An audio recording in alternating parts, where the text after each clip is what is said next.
los seres espirituales se desenvuelven en un escenario de distintas frecuencias, ¿no?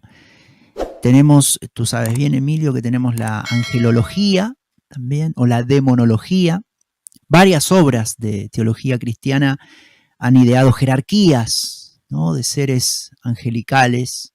Entonces, hay seres espirituales incorpóreos y corpóreos, o sea, es decir, carente de cuerpo físico o poseedor de cuerpo físico en esta dimensión.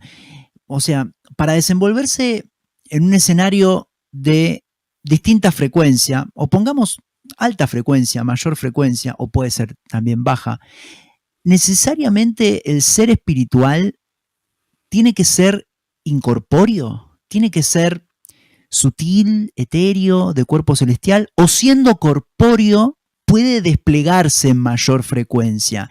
Te pregunto esto porque se habla mucho, estuve viendo algunos vídeos antes que te conectaras, y se habla mucho de los ángeles encarnados. La gente le llama mucho la atención en el ámbito este de internet también, y en el ámbito espiritual, los ángeles encarnados. O sea, que serían personas que están en el plano físico, pero habitan con una energía descomunal, que es una de las características, o a veces dicen también personas que se encuentran con alguien que les da una señal o ese mismo día les dice que vayan para algún lado, para otro lado, y, o sea, afectan en su rutina y termina ocurriendo como un accidente y la persona, y hay muchos casos, ¿no? Y la persona dice, pero ¿quién fue esa persona? Que no conocía de nada y me invitó un día a tomar un café y en mi trabajo explotó una bomba, ¿no? ¿Quién fue? Y la persona desapareció. Claro, seres de una alta frecuencia que pueden quizás estar en una jerarquía de ángeles, según la jerarquía cristiana, ¿no? Pero hayan decidido encarnar en un cuerpo, y aunque están en un cuerpo, tienen ciertos atributos detectables, ¿no? Tanto físicos como actitudinales de ángeles. Eso puede ocurrir, Emilio, y es interesante quizás saberlo para decidir qué hacer, ¿no? Es decir, porque muchas personas, quizás, mencionaba este vídeo que vi, que después lo podemos compartir en la descripción, son ángeles encarnados, y se menciona que no suelen estar enterados que son ángeles, por haber caído en la trampa del sistema de pensamiento del mundo que los programó para no detenerse a reflexionar un segundo y no conocerse, ¿no? Estar siempre en la rueda del hámster, y capaz que la persona es un ángel. ¿Puede ser, Emilio, esto? Bien, es muy potente lo que planteas y merece la pena plantear una serie de reflexiones. Lo primero es recordar, está implícito en todo lo que venimos hablando, también tiene que ver con lo que compartimos acerca de los seres espirituales involutivos en el anterior encuentro al que tú hacías mención hace un rato, de que ser espiritual no significa forzosamente ser evolutivo.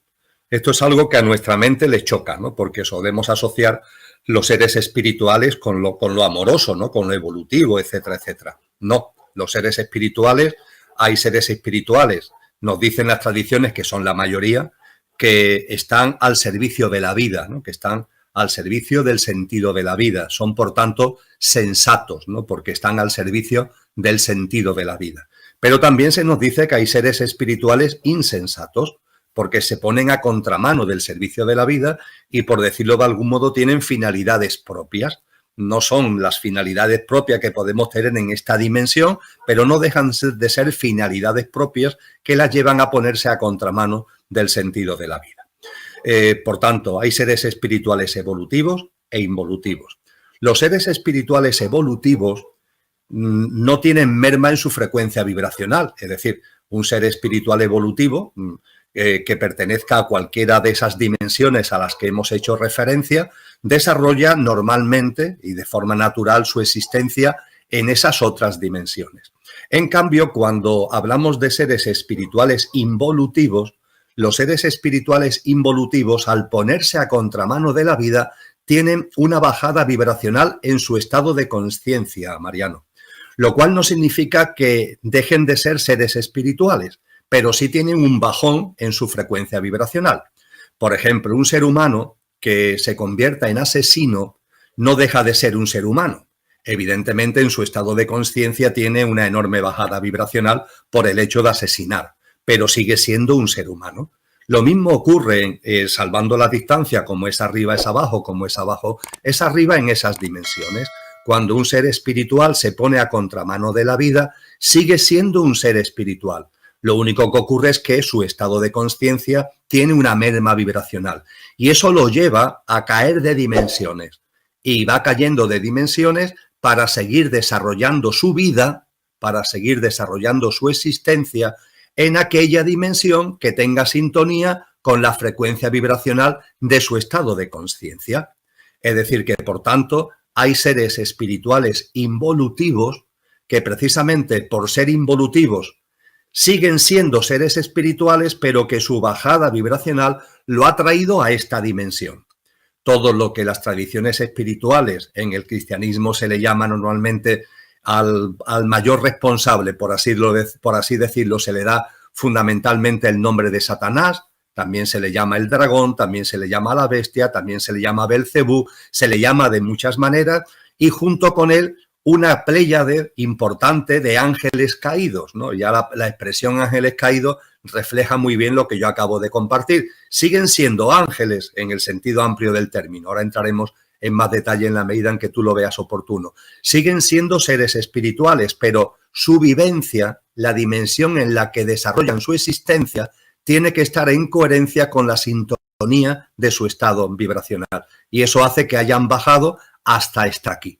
Pero siguen siendo seres espirituales. A estos seres espirituales involutivos que están en esta dimensión, le dedicamos nuestro anterior diálogo. Y los seres espirituales evolutivos. Los seres espirituales evolutivos están al sentido de la vida, están alineados con el sentido de la vida y por tanto no tienen ninguna bajada vibracional.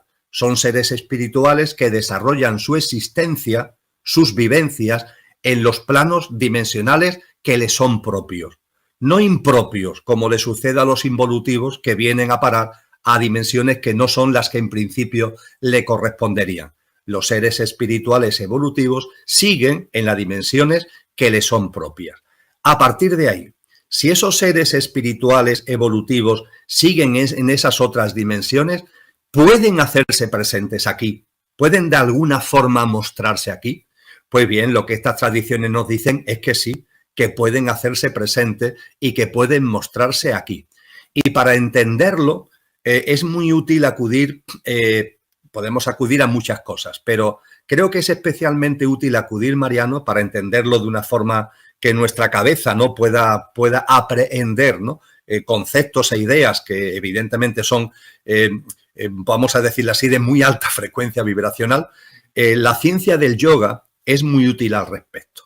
La ciencia del yoga tiene un libro que es su columna vertebral, el que, recogiendo toda la antigua tradición del yoga, escribió allá por el siglo II después de Cristo ese gran sabio hindú que fue Patanjali.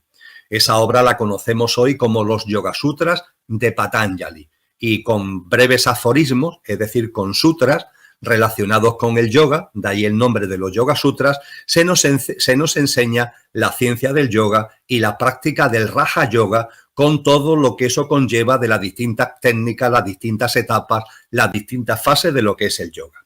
Pues bien, en la ciencia del yoga, en los Yoga Sutras de Patanjali, hay una sección que tiene como título los siddhis. Los siddhis. Los siddhis son las capacidades latentes que tenemos todos los seres humanos, pero que se van haciendo patentes solo si evolucionamos espiritualmente. Es decir, solo si en nuestra práctica de vida somos cada vez más coherentes, no con nuestra apariencia, sino con nuestra esencia. Cuando vamos viviendo cada vez con mayor coherencia con nuestra esencia, esas capacidades o siddhis que tenemos latentes se van haciendo patentes. Pues bien, dicho de una forma muy gráfica, en los Yoga Sutras de Patanjali se hablan de 25 siddhis.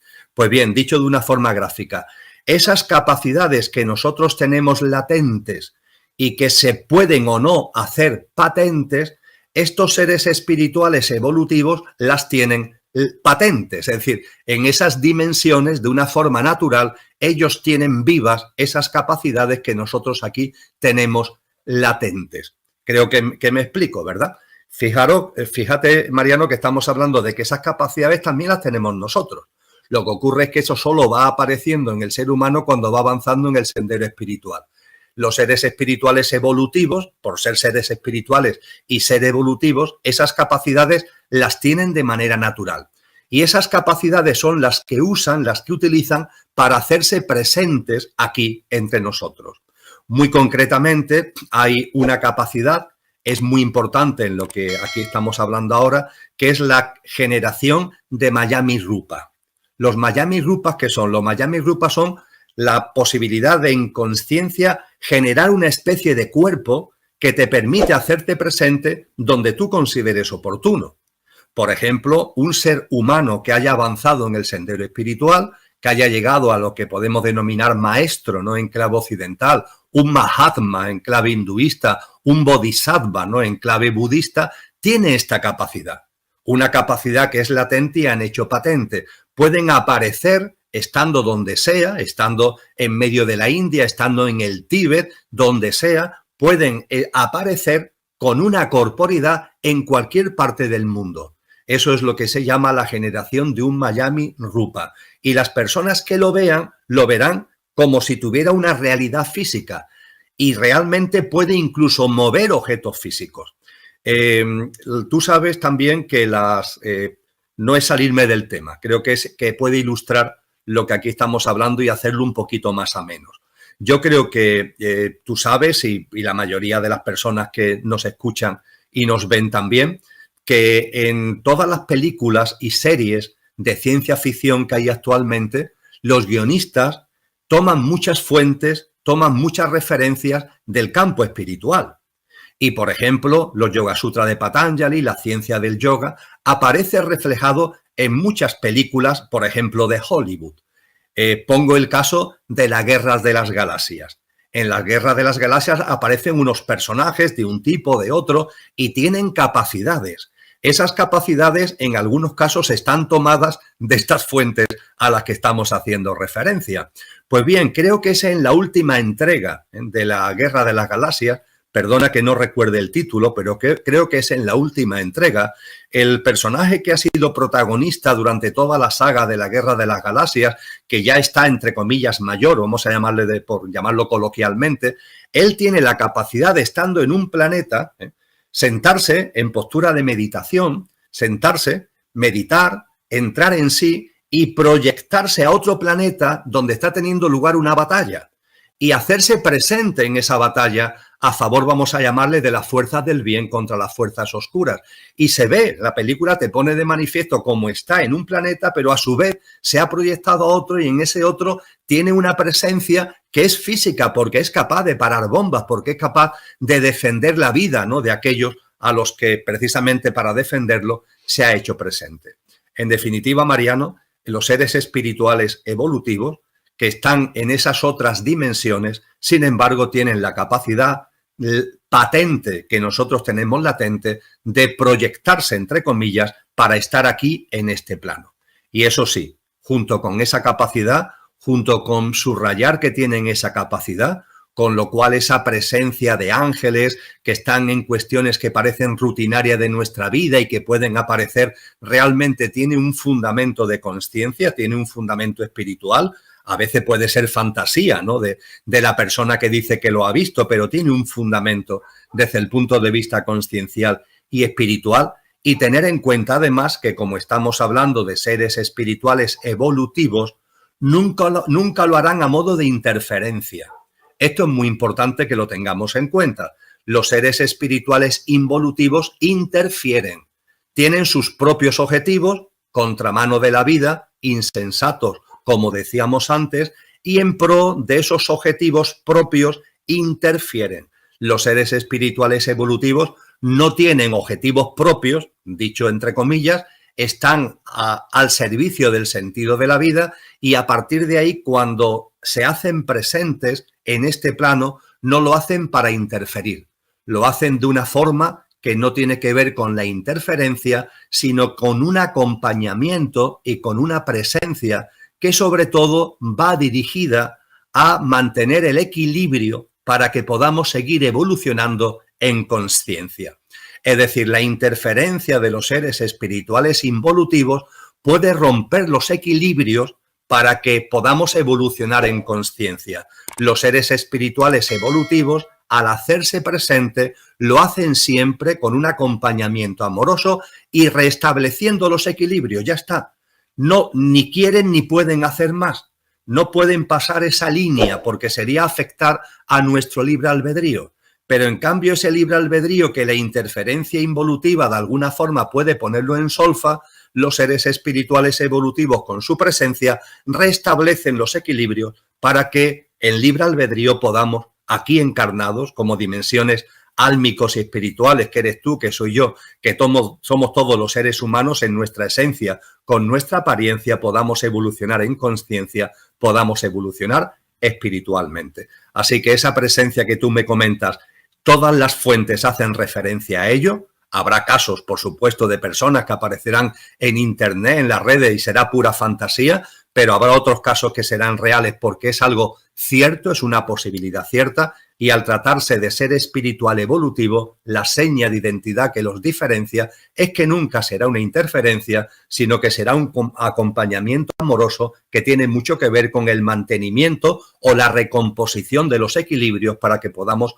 evolucionar en conciencia. Que evolucionemos o no ya es cuestión nuestra, pero que el escenario lo permita es de lo que ellos se ocupan. Los parámetros de la digitalización para poder estar en relación con esos servicios públicos. Por tanto, estamos hablando de la digitalización del sistema financiero, estamos hablando de la digitalización de los servicios públicos y de la gestión pública, y estamos hablando, por supuesto, de las tecnologías invasivas, porque tenemos que tener en cuenta que Elon Musk es el propietario de una corporación que es Neuralink, y Neuralink está a la cabeza mundial en orden a la implantación de sensores cerebrales que nos conecten a la nube, que nos conecten a las tecnologías. Inicialmente esto se vende como una panacea para curar enfermedades, como las enfermedades de ELA, etcétera, etcétera. Pero el objetivo es que vayamos haciendo una forma de vida en la que terminemos colocándonos sensores para ampliar nuestras capacidades, los que se nos venden, para que tengamos una mayor eficiencia y para una mayor comodidad de nuestra vida, y eso sí, ocultándonos o no diciéndonos que cuando yo me conecto a la nube, no solamente recibo servicios de la nube, es que la nube también está en contacto conmigo, con lo que el control y el monitoreo ya no solamente de lo que hago, de lo que no hago, sino incluso de lo que pienso o de lo que no pienso. Y en este contexto de las tecnologías invasivas, Neuralink, Elon Musk va a la cabeza de la misma forma que va a la cabeza, y concluyo con el tema de las distorsiones electromagnéticas, con este lanzamiento de satélites al espacio masivo que se está llevando a cabo y que en el 2030 debe haberse lanzado 100.000 satélites. Ahí la corporación SpaceX de Elon Musk está a la cabecera, con el objetivo de meter al planeta en una gran red, en una gran telaraña electromagnética, con todo lo que eso supone, porque los satélites estarán conectados entre sí, pero estarán conectados con 5 millones de estaciones bases que estarán sobre la faz de la Tierra.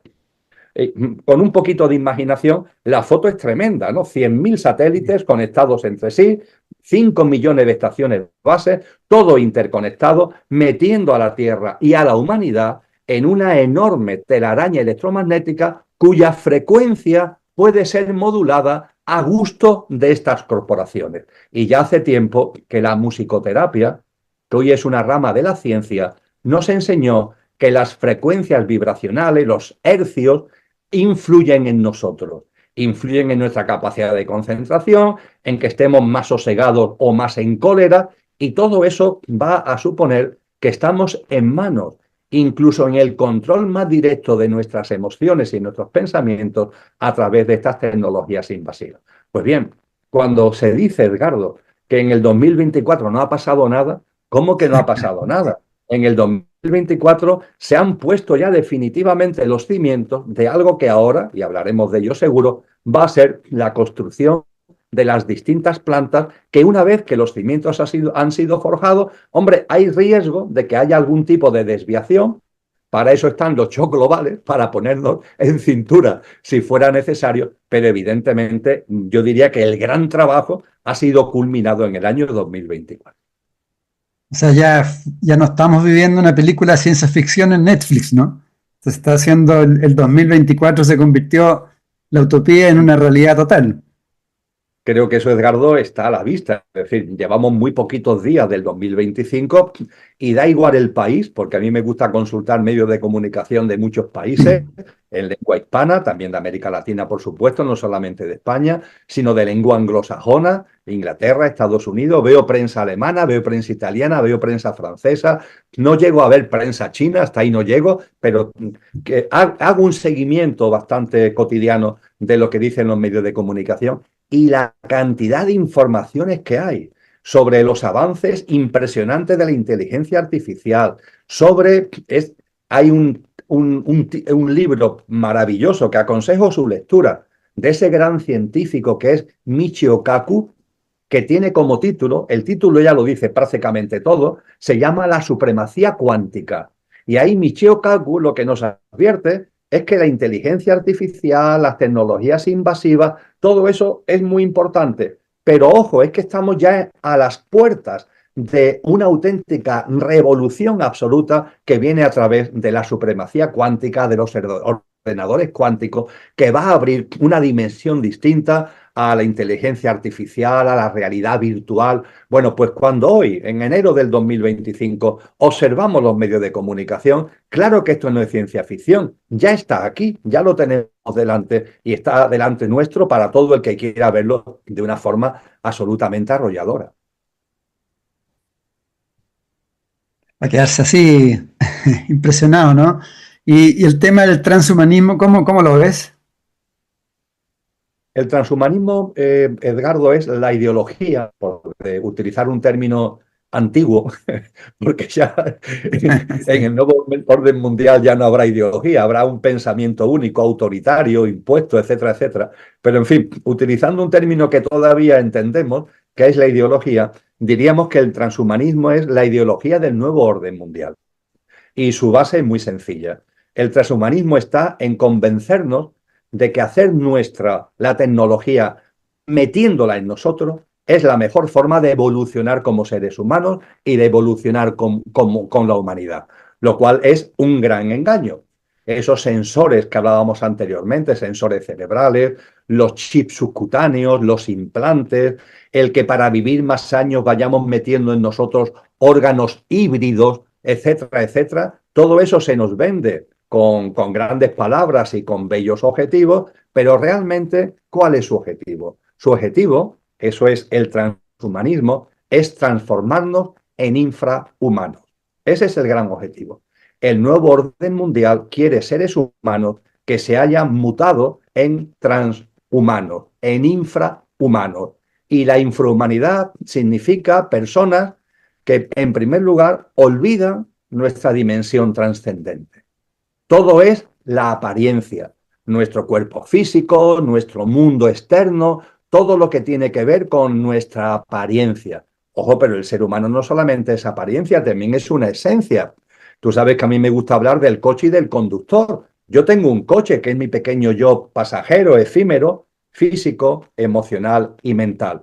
Pero yo no tengo ninguna duda de que en ese coche está encarnado un conductor, con el nombre que le queramos dar. En terminología occidental cristiana sería nuestra dimensión álmico-espiritual, pero el nombre es lo de menos. Hay encarnado un conductor que es imperecedero, que no conoce la muerte, que cuando el coche deje de funcionar, el conductor sigue vivo. Y esa es la preciosidad del ser humano, que es una perfecta conjunción del ser que somos y del estar en el que estamos. El estar es el coche, pero ese coche en un momento determinado dejará de funcionar, pero el ser que somos seguirá siendo. El transhumanismo intenta que esto lo olvidemos por completo, que nos aferremos a nuestro pequeño yo y al aferrarnos a nuestro pequeño yo al materialismo, que olvidemos todo lo que tiene que ver con lo trascendente, con nuestro verdadero ser y que a partir de ahí, insisto, nos convirtamos en unos seres infrahumanos que además con la milonga, con el engaño de que las tecnologías nos aporten, no, las tecnologías no nos se van a aportar. El transhumanismo lo que quiere es que nosotros nos insertemos en las tecnologías. Esto es importante, Edgardo, porque se nos habla mucho de que la inteligencia artificial, las tecnologías, pueden atacar al ser humano, ¿no? A ver si la inteligencia artificial va a adquirir autonomía y va a arremeter contra el ser humano. Ese no es el verdadero peligro de la inteligencia artificial. Donde está la gran amenaza transhumana de la inteligencia artificial es que, como se nos vende, que nos dan servicios, que nos hace la vida más cómoda, más fácil, etcétera, nosotros voluntariamente, no es que la tecnología te coma, no, es que tú voluntariamente te metes en las tecnologías. Y al meterte en las tecnologías, finalmente, en lugar de ser un ser humano, te transformas en un terminal más de esas tecnologías. El transhumanismo lo que pretende es que esto sea una gran red tecnológica donde los seres humanos somos como terminales de esa gran red tecnológica. Fíjate que se me ocurre a bote pronto que tiene mucho que ver con la película Matrix, porque en la película Matrix los seres humanos, ¿qué son? ¿Cómo viven? ¿Dónde están? Recordamos la escena, ¿verdad?, de la película Matrix, esa maraña donde están los seres humanos enchufados, ¿no?, con un tubo que tienen aquí detrás en la nuca.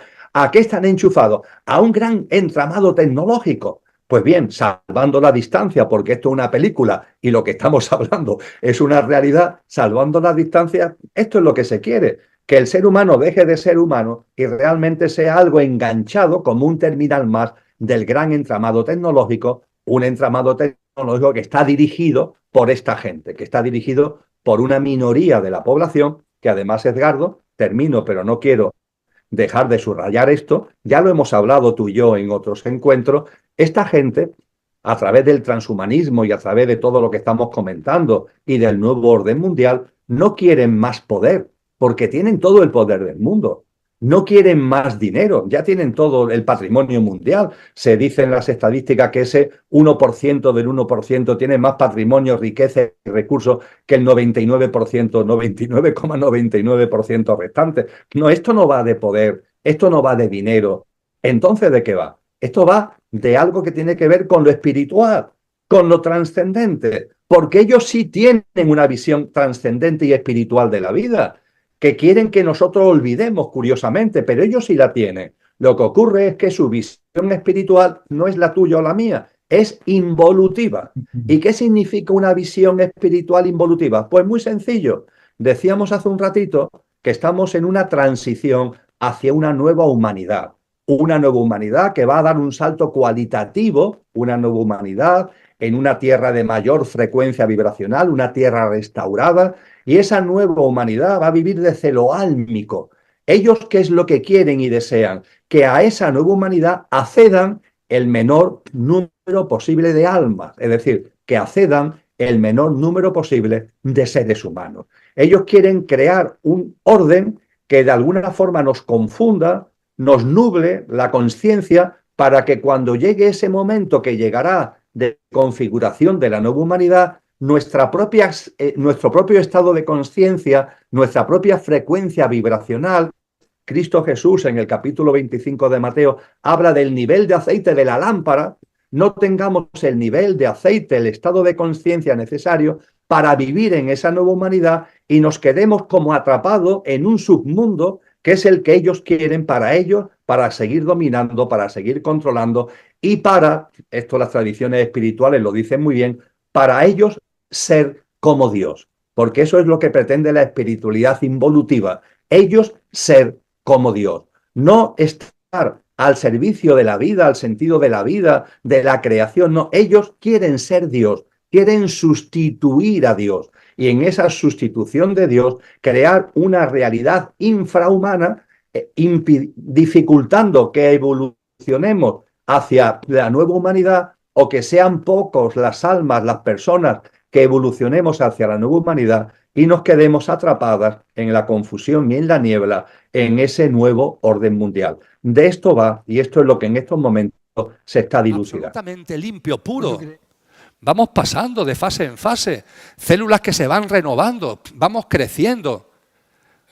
Cada humanidad con sus características, pero en un proceso evolutivo. Y no hay dolor, no hay sufrimiento. Y podemos decir, entonces, ¿aquí qué pasa? Porque aquí sí hay mucho dolor y hay mucho sufrimiento. ¿Qué es lo que pasa aquí? Mirad, nos decían los sabios hace mucho tiempo que en este discurrir evolutivo, que es perfecto, puede ser que haya humanidades en el universo, no lo sé, pero puede ser que haya humanidades que llevan este proceso evolutivo o lo hayan hecho ya de una forma limpia, de una forma natural, repito, sin dolor, sin sufrimiento. Y entonces a nosotros, ¿qué nos pasa? Los sabios nos decían, hay un momento álgido en este proceso. Fijaros, un ser humano que tiene la dimensión conductor en un cuerpo etérico. Ese cuerpo etérico está en absoluto contacto con las energías. Lo sobrenatural y lo trascendente no se computa como idea, es que se vive. Cuando tú no tienes una barrera física, tú estás en contacto con las energías de la naturaleza, con las energías del mundo. Eres uno, eres tú, pero vives en sinergia, vives en conexión. La humanidad polar era espiritual sin que ni siquiera pensara en lo espiritual. Lo era de manera absolutamente natural porque el coche tenía unas características energéticas, no tenía otra cosa, lo demás no existía todavía y no había como barreras. La siguiente humanidad es la humanidad hiperbórea. En la humanidad hiperbórea aparece lo físico. Pero ojo, es solamente lo físico. No hay un mundo emocional todavía, no hay un mundo mental todavía. Si reflexionáis al respecto, lo que nos va separando, por así decirlo, que va haciendo una barrera en nuestra evolución o lo que puede hacer de barrera, ¿qué es? El momento en el que corremos el riesgo de alejarnos, y eso tiene que ver con la mente. Por eso se habla en el Génesis del árbol del conocimiento del bien y del mal, porque es un momento álgido. La humanidad hiperbórea tenía un cuerpo físico, pero no tenía unos razonamientos, vivía de una forma natural en contacto con la naturaleza. La humanidad lemuriana tenía mundo emocional, pero vivía desde ese mundo emocional igualmente muy en sintonía con la naturaleza. Se nos dice en los textos antiguos que manejaban los idiomas de las aves, tenían una conexión astral, quizás sea la palabra más adecuada, en su relación con el mundo. ¿Dónde llega el punto álgido? Cuando aparece la mente. Porque la mente es un instrumento muy valioso, pero ojo, te separa. La mente hace que empieces a tener autoconsciencia de yo, absoluta. Evidentemente, en las humanidades anteriores había seres humanos, pero no había esta percepción tan marcada del yo que aparece con la mente. Eso es un fruto de la evolución, el yo es un fruto de la evolución, pero ojo, también puede convertirse en un obstáculo. Cuando aparece la mente concreta, que es en la Atlántida, la mente concreta, su surgimiento debe ir unida a que rápidamente se ponga la semilla de lo que corresponde a la siguiente humanidad, que es la mente abstracta. Una mente concreta, que es puramente la de todos los días, la ordinaria, la rutinaria, que no tenga inmediatamente el acompañamiento de una mente abstracta que a través de la lógica, del razonamiento, de la disquisición, te ayude a comprender lo sobrenatural, lo divino, la sabiduría que se nos ha dado. Como esa mente concreta no vaya rápidamente acompañada de una mente abstracta, eso puede meter a la humanidad, si eso se produjera, en un socavón, en un enorme bache. Pero esto en su proceso natural no tiene por qué ocurrir, de hecho no ocurre. En la cuarta humanidad se consolida la mente concreta, pero en esa cuarta humanidad muy rápidamente se pone el semilla de la mente abstracta que le corresponde plasmar en la quinta. No hay como un gap temporal importante entre la aparición de la mente concreta que te rompe de la conexión natural con lo sobrenatural y con lo espiritual, sino que aparece muy rápidamente la mente abstracta que, repito una vez más, a través de la disquisición, a través del entendimiento, a través del discernimiento, te ayuda a comprender las grandes realidades. Pero aquí en este planeta, ¿qué sucedió? Que esta evolución natural se rompe. Es vuestra historia, es la mía. Aquí se rompe.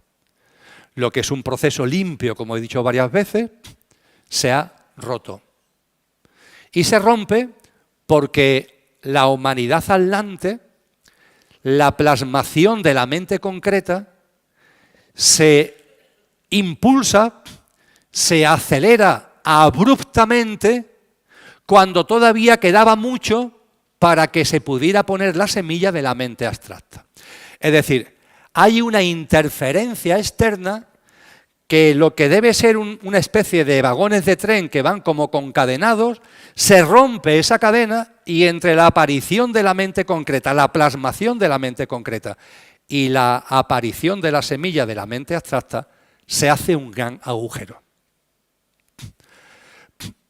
Esto es lo que vosotros y yo conocemos como el pecado original. El pecado original tiene que ver precisamente con esto.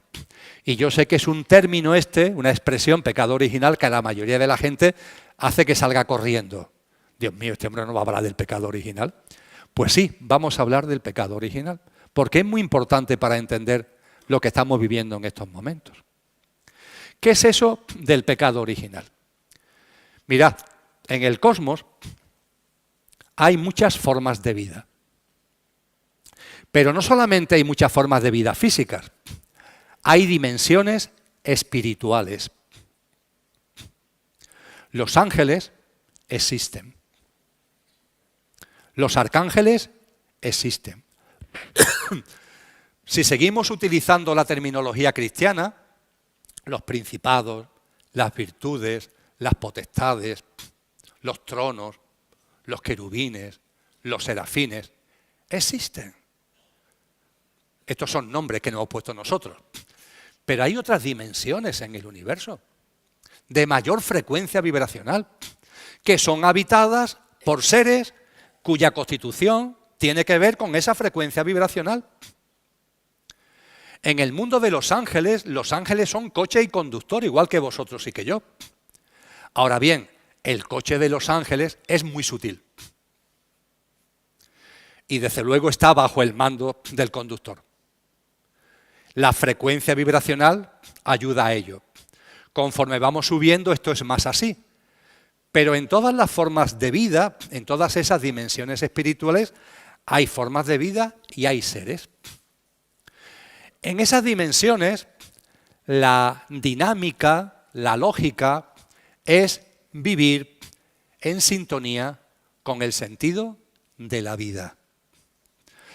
Nos dicen los antiguos, aquello que no tiene origen es origen de todo lo originado. Al ser origen de todo lo originado se encuentra presente e inmanente en todo lo originado. También en ti, también en mí, nuestra divinal esencia. Pero como aquello que no tiene origen es origen de todo lo originado tiene un mismo impulso, tiene un mismo principio primordial que lo impulsa.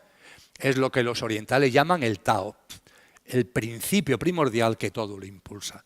La vida en el universo, en el cosmos, tiene un sentido. Y ese sentido está lleno de amor. Las enseñanzas de Cristo al respecto son fundamentales. De aquello que no tiene origen, que el diccionario de la Academia Española de la Lengua llama Dios, hablan muchas tradiciones espirituales. Han hablado muchas tradiciones espirituales, muchas. Ahora bien, solamente en la tradición, en las enseñanzas de Cristo, se nos da la clave maravillosa para entenderlo.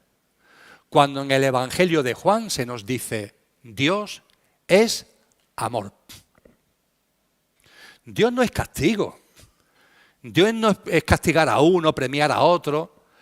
Dios no es un señor de barba blanca que esté más allá de Júpiter o del Sol. Dios es amor. Y fijaros porque nos dice a continuación, y el que no conoce el amor, no conoce a Dios. Dios es amor. Y ese amor impregna el universo. Ese sentido de la vida, ese principio primordial que todo lo impulsa, es amor, amor puro, que todo lo impele, que todo lo empuja. La vida entera está llena de amor. Pero ojo, por eso mismo, las formas de vida que hay en el cosmos, vosotros, pero también los seres espirituales, tienen libre albedrío. Porque hay amor. Si no hubiera amor, esto sería dirección obligatoria. Oye, el sentido de la vida es este y tú tienes que vivir alineado con el sentido de la vida. Pero como hay amor, esto, que es precioso, tiene un cierto inconveniente. Y es que si tú quieres vivir a contramano del sentido de la vida, el Tao te lo permite. El símbolo del Tao es el yin y el yang. El círculo es uno. No hay dos círculos, es uno. Hay una parte blanca dentro del círculo y una parte negra dentro del círculo, ¿verdad? Pero todo forma parte del círculo. Y para romper dualidades, en la parte blanca hay un circulito negro y en la parte negra hay un circulito blanco. No caigas en dualidad. La realidad es una. El sentido de la vida es uno. Ahora, como ese sentido está impregnado de amor, tú y los ángeles y los arcángeles y los querubines, tú puedes vivirlo. Tú puedes vivir alineado con el sentido de la vida o a contramano del sentido de la vida. Sobre el que hacer, sobre el que inocularse, etcétera, etcétera. Pero también ha habido una parte, pero pequeña, pero ha habido una parte que se ha resistido. Bueno, pues si esa resistencia se mantiene, qué mejor que una nueva pandemia para que esa resistencia salten por el aire. Lo que quiero decir, y termino, Sandra, es que el uso del shock global, y en particular de una pandemia, va a depender del ritmo de subida del edificio. Si el ritmo de subida del edificio va acorde con la planificación prevista, no será necesario este tipo de ajustes traumáticos, pero si se ve que por cualquier motivo hay resistencia o hay dificultad para que este edificio suba para arriba, no hay ningún tipo de duda que pandemias y otros shocks globales serán utilizados como una manera de meter miedo, de meter inseguridad, de meter incertidumbre, que es la mejor forma de que todos digamos sí, de que todos agachemos la cabeza y de que la construcción del edificio se culmine en los plazos previstos. Y que el análisis conceptual, porque en realidad fue un análisis conceptual que nos acaba de describir Emilio Carrillo, pues es muy acertado a partir del proceso paso a paso. O sea, no es paranoia, no es nada de eso. En realidad es que fue un análisis muy acertado de cómo se evalúan muchas veces los procesos, cómo van viendo si avanza, si no avanza, qué se necesita reajustar para darle celeridad.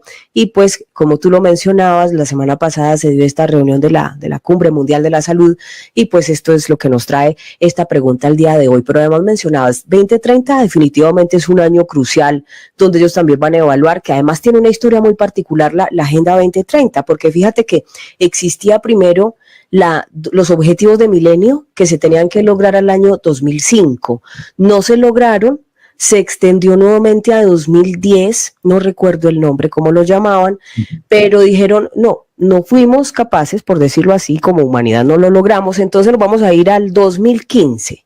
Y en el 2015 se dan cuenta que efectivamente no podían seguir expandiendo una agenda 5 años o cada 5 años porque volvía a quedar lo mismo, los objetivos de milenio cada 5 años. Y ahí fue cuando nace la 2030, que entre otras cosas, Emilio, a nivel de Europa, donde se pretendía para 2030 tener todas las energías limpias instaladas, ya ha habido varios, lo voy a decir así, se ha tenido que recular, como se dice en diplomacia, se han tenido que tirar para atrás porque no hay suficiente capacidad de soporte o demanda por parte de energías limpias para todo un continente, especialmente con estos casos de guerra y demás. Pero vuelvo, 2030, un año crucial donde se va a evaluar cómo van todas esas metas dentro de la agenda, y decías 2024, año crucial de los cimientos. China reveló un informe donde decía que para 2025 querían tener ya toda la IA dispuesta precisamente dentro de esa meta del control, por lo menos ellos dicen dentro de nuestro país, pero sabemos que esto es una puja de potencias. ¿Cómo ves esa puja de potencias frente a la inteligencia artificial? Cuando se hace el análisis que tú magníficamente has resumido, hay que tener en cuenta que se mezclan en distintos componentes. Sí. Por un lado, yo he estado plenamente en el mundo empresarial, he estado en el sistema financiero, he presidido una gran empresa, conozco, en mi formación de economía la he completado con formación en alta dirección de empresas, conozco muy bien cómo son las estrategias que se utilizan en el campo empresarial, que son las que se están usando como herramientas también en todo lo que estamos hablando. Entonces, en la estrategia empresarial hay un elemento muy importante que son los apretones, los acelerones. Es decir, el poner por delante algo que tú sabes que es imposible alcanzar, pero que al ponerlo ahí como objetivo provocas un acelerón donde avanzas mucho más de lo que de otra forma hubiera sido posible. Es decir, sabes tú que no vas a llegar al 100, pero si te pones como objetivo 100 para tal año, no vas a llegar al 100, pero vas a llegar a un 70 o a un 80, que si no hubieras puesto el 100 como objetivo, te hubieras quedado en un 30 o te hubieras quedado en un 40. Esto es lo que estamos viviendo. La OMS, por ejemplo, la Organización Mundial de la Salud, hizo un programa de máximos, un programa que decía que todas las competencias de salud tenían que estar en su mano, que había que hacer un tratado de pandemia donde ya a partir de ahora incluso el cambio climático se incorporara dentro del tema de la salud, y hace un programa de máximos. Ese programa de máximo, con la clausura ya celebrada de la Asamblea el pasado sábado 1 de junio, ¿se ha logrado? No, no se ha llegado al 100. Oye, no se ha llegado al 100, pero se ha llegado a un 70 o un 80, cosa que hace un año o 2 años era absolutamente impensable. Y, por ejemplo, una de las cosas que se ha conseguido a partir de muchas, además de modificaciones muy significativas en el Reglamento Sanitario Internacional y de medidas muy concretas en el ámbito de la vacunación, de los trasplantes, etcétera, etcétera. Además de todo eso, pues se ha conseguido que ya todo lo que es la emergencia climática sea considerada política de salud. Es decir, eso ya se ha aprobado por unanimidad de los 194 países la pasada semana. Eso significa que ante un fenómeno climático se le pueden aplicar los protocolos de una pandemia, crisis sanitaria. Esto era impensable hace no mucho tiempo, con lo que este es un elemento a tener en cuenta, Sandra. El que se proponen programas de máximos, pero el que no se llegue al máximo no es un fracaso, todo lo contrario, es un éxito, porque ha habido que poner el listón muy alto para llegar a un nivel 8 que de otra forma ni por casualidad se hubiera alcanzado. Esto es muy importante tenerlo en cuenta. También es muy importante tener en cuenta como otro de los elementos que están por debajo de la punta del iceberg. Nosotros vemos la punta del iceberg, pero por debajo están todos los movimientos que se están produciendo en la geoestrategia política internacional. Hay que tener en cuenta que dentro de la denominada élite hay divisiones. Sí. Hay divisiones, por una parte, porque hay una élite concreta que está ligada a las grandes corporaciones empresariales y financieras. Hay otra élite que está más ligada al entramado político institucional.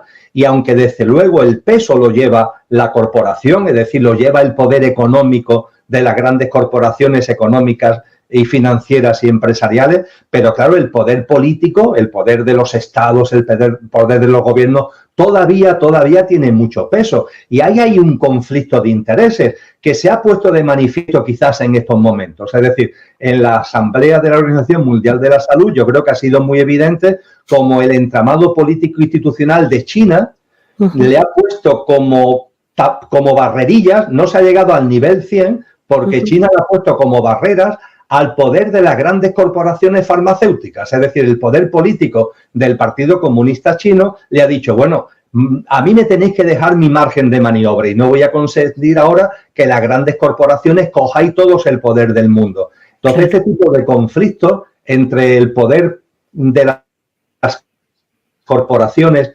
financieras y empresariales y el poder que todavía está en manos de gobiernos y de Estado es un tema a tener muy en cuenta. Y es un tema a tener muy en cuenta después de que dentro del poder, tanto de las corporaciones como del poder del entramado político institucional, también tienen sus divisiones. Es decir, por ejemplo, en lo que la punta del iceberg nos muestra más, Sandra, hay una división dentro del mundo político entre los que podríamos llamar los fríos y los calientes. En lenguaje de Rudolf Steiner, que es de 1919 cuando lo escribió, él le dice los luciferinos y los arimánicos. En el lenguaje de hace 2000 años que utiliza el cristianismo, se nos llama de la división de Satanás. ¿Qué es esto de luciféricos, arimánicos, la división de Satanás? Pues muy sencillo, que llega un momento determinado donde hay tantas almas encarnadas, somos 8.000 millones de personas en estos momentos en el planeta, 8.000 millones de almas encarnadas a la vez, que el dominio sobre tantas personas, la forma de dirigir a tanta gente, tiene que producirse un cambio. El cambio de lo caliente a lo frío.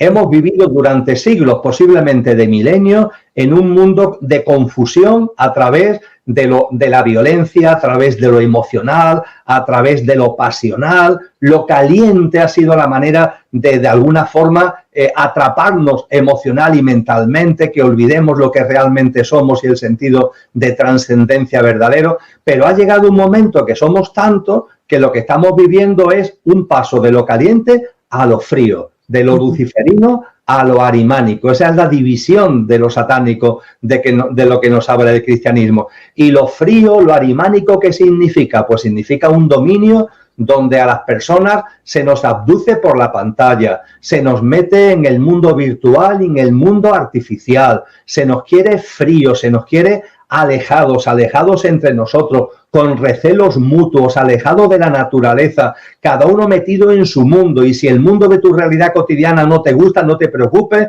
porque la realidad virtual y artificial te proporciona un mundo ideal donde tú con tu avatar puedes plasmar lo que la vida real no te está dando, y de esta forma cada uno nos vamos metiendo en nuestro cubículo, cada uno nos vamos metiendo en nuestro mundo. Las relaciones personales van de capa caída, incluso desde el punto de vista de las relaciones sexuales. Ahora que teóricamente vivimos, sí, teóricamente no, realmente no, vivimos ya sin los tabús sexuales que se vivió la humanidad durante tanto tiempo. Sin embargo, hay un menor número de relaciones sexuales que es histórico. Todos los estudios lo están poniendo de manifiesto, porque nos vamos como aislando, ¿no? Ajá. Ese gran filósofo que es Byung-Chul Han nos habla del final del amor, es decir, como nos estamos reduciendo cada uno, somos como narcisistas egoicos que nos vamos encerrando eso en nuestro propio mundo. Eso es lo frío y eso es lo arimánico, Sandra. Y hay una parte de la élite que está ya cogiendo el testigo de lo frío. Pero claro, hay otra parte de la élite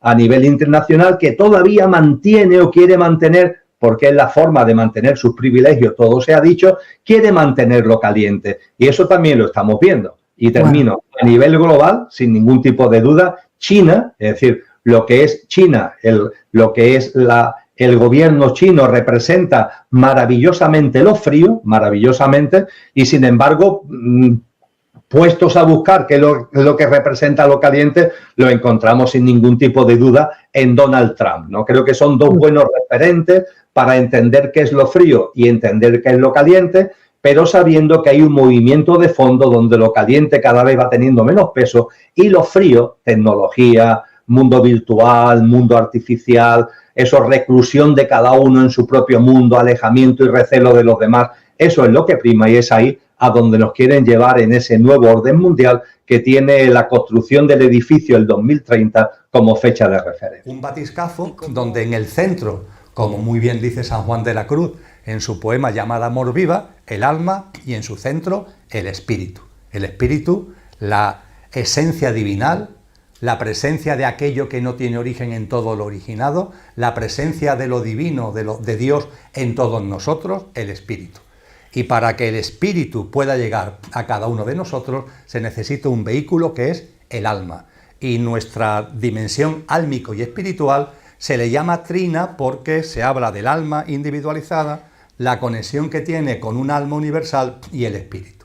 Eso da respuesta a nuestro yo superior, que se le llama, por eso, el trinario superior.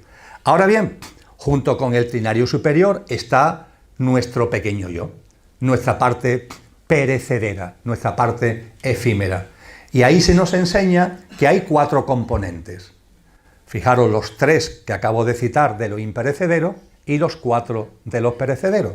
Estos componentes son nuestro cuerpo vital o energético, sobre el que actúa la acupuntura, pongamos por caso, el que tiene que ver con los chakras, pongamos por caso, el que sirve cuando se hace reiki, pongamos por caso, el cuerpo vital o energético, el cuerpo físico, que se nos dice que está como construido sobre lo energético, son como las fichas de un puzzle sobre el tapete de lo etérico o energético, el cuerpo físico, nuestro mundo emocional y nuestro mundo mental. Y el cuadro se termina de una forma muy sencilla. Se nos pone en sobreaviso que este mundo mental es muy potente y tiene 2 niveles. El nivel inferior, mente concreta, que se ocupa de lo ordinario y de lo cotidiano, y el nivel superior, mente abstracta, que se ocupa de lo trascendente. Fijaros, lo etérico o energético, lo físico, lo emocional, lo mental, dentro de lo mental el nivel inferior mente concreta y el nivel superior mente abstracta, y después nuestra dimensión álmico-espiritual. Y diréis, ¿por qué comparte Emilio ahora todo esto? ¿A qué viene esto con lo que hemos hablado de los cimientos del nuevo orden mundial para cuando se ponga la bandera, como pretenden en el edificio en el año 2030? Pues sí, veréis que tiene su sentido, no es que me haya vuelto loco ni que me haya despistado, creo que tiene su sentido. Cuando se me ha ocurrido, estoy convencido que tiene su sentido, y si no, los ángeles que nos guardan seguro que le van a dar un sentido, no tengo ningún tipo de duda. Cuando tenemos esa información, se nos dice también que las humanidades evolucionan de la siguiente forma. Las almas encarnan, la dimensión álmica espiritual encarna. El conductor encarna en el coche. Pero se nos dice que el proceso evolutivo de la humanidad va por fases. Es decir, se nos dice que al principio el coche tiene lo etérico o energético, lo físico, lo emocional, la mente concreta y la mente abstracta, los dos niveles del plano mental, lo tiene, pero está latente, no está patente. Está como si fuera en embrión, pero no está patente. Y la evolución humana a través de humanidades, ojo, la evolución humana a través de humanidades consiste en ir haciendo patente lo que está latente, siguiendo el patrón septenario.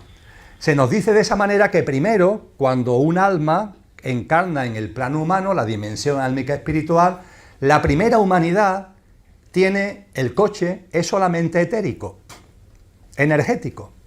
No hay todavía cuerpo físico, está ahí, pero está latente. No hay mundo emocional, está ahí, pero está latente. No hay mundo mental, ni mente concreta, ni mente abstracta, pero está latente. Esa primera humanidad tiene que cubrir su ciclo, y cuando cubra su ciclo habrá asentado el componente etérico, energético del ser humano de esa humanidad, en nuestro caso de la nuestra, y pondrá la semilla de lo que le corresponde plasmar a la siguiente humanidad.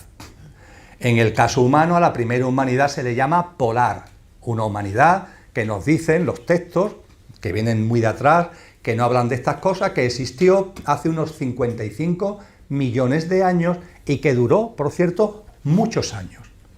Esa humanidad polar concluyó su ciclo y dio paso a una nueva humanidad que recibe en estos textos el nombre de Hiperbórea.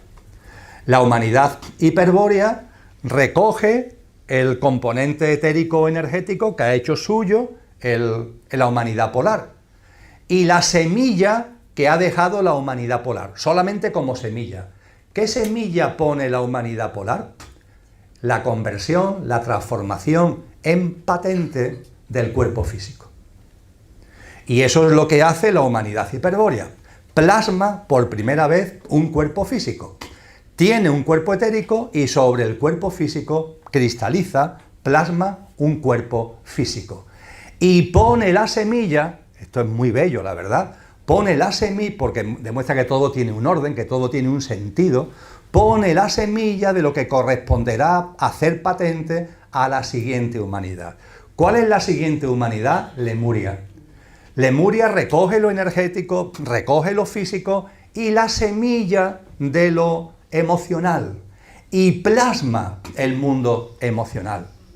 A partir de ahí, una siguiente humanidad es la que corresponde que Lemuria le deje como semilla la plasmación del nivel inferior de la mente, que es la mente concreta.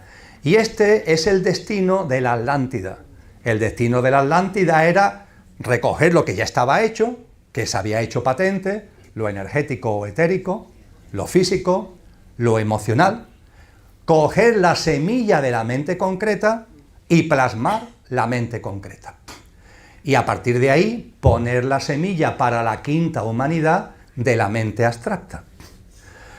Tener en cuenta que tanto en esta humanidad como en cualquier humanidad que pueda haber, este paso de que aparezca la mente es muy importante. Podríamos decir que las humanidades polar, hiperbórea y lemuriana tenían una percepción innata de lo divino y de lo sobrenatural. Era como innato, lo sentían, lo percibían. Cuando aparece la mente es un instrumento potentísimo, pero también es cierto que hace como de barrera. Nos rompe la capacidad innata de percepción de lo divino y de lo natural, pone una barrera, pero ojo, cuando la mente se desarrolle, nos va a dar capacidades y facultades para recuperar con creces esa capacidad de percepción de lo divino y de lo natural. De hecho, la Atlántida tiene que poner la mente concreta, plasmarla y poner la semilla inmediatamente poner la semilla de la mente abstracta. Esa mente abstracta con la que tenemos capacidad de vislumbrar lo trascendente. Esa mente abstracta que se ha ido configurando a lo largo de la actual humanidad, que somos la quinta. La quinta humanidad ha tenido como misión histórica recoger lo etérico, lo físico, lo emocional, la mente concreta, plasmar la mente abstracta y, ojo, poner la semilla de lo que corresponderá a la siguiente humanidad, que será la sexta. ¿Qué le corresponderá a la sexta humanidad? El alma. Plasmar, vivir desde lo álmico. Fijaros el cambio, y después la séptima, porque habrá una séptima, vivirá desde el espíritu.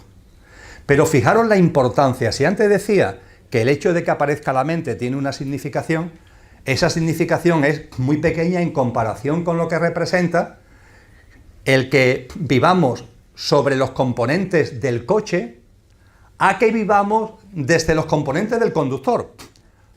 Porque la sexta humanidad, la que viene, la que sigue a esta, se vivirá ya desde el conductor.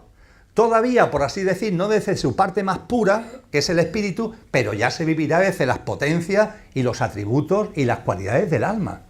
Ya se vivirá desde el conductor. Fijaros qué cambio tan impresionante.